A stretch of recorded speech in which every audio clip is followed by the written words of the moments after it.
Bonjour, bienvenue sur ce nouvel unboxing, unboxing numéro 19 de la figurine Yellow Jacket des super-héros des films Marvel. Et super-héros, enfin plutôt grand méchant, qui vient du film Ant-Man, ce qui est son grand rival.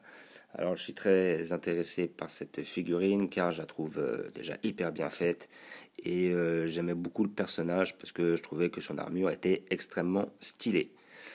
Donc, comme d'habitude, vous avez avec cette figurine un fascicule vous expliquant qui est Yellow Jacket, quel est son rôle dans les comics, quand a-t-il été inséré, tout ça. Donc, j'avoue que je n'ai même pas regardé, j'étais pas réellement intéressé. C'est vrai que le fascicule, après, en général, je le mets de côté, je le regarde pas. Je le garde quand même au cas où, si je la revends, on sait jamais. Mais bon, après, voilà. Donc on vous explique qui est l'acteur qui le joue, tout ça, et on vous explique quelle sera la prochaine figurine à sortir. Et je vois visiblement que c'est Scarlet Witch. Ce qui est intéressant, c'est que c'est aussi un très bon personnage.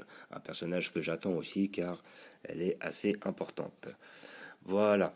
Donc nous allons ouvrir cette figurine pour voir ce que ça donne. Comme d'habitude, vous avez à l'intérieur un petit papier qui atteste de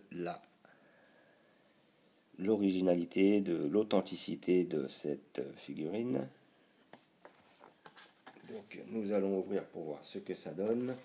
Alors d'après ce que j'ai pu voir, il faut se méfier car elle est assez fragile. J'étais chez mon buraliste, il en avait deux, il en avait une qui était cassée.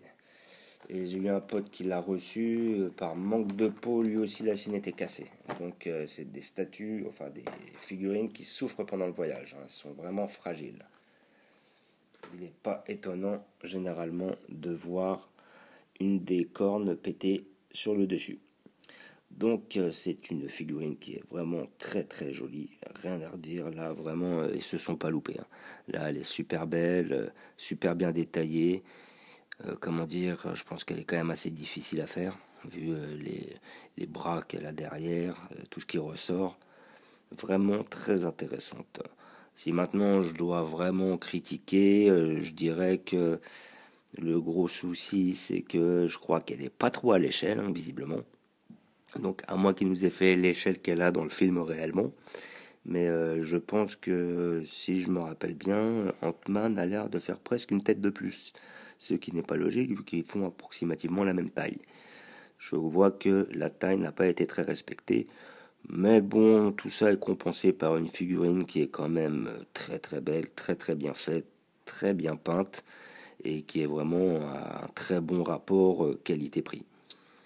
Voilà. Je vous remercie d'avoir regardé et puis je vous souhaite une bonne journée. À bientôt.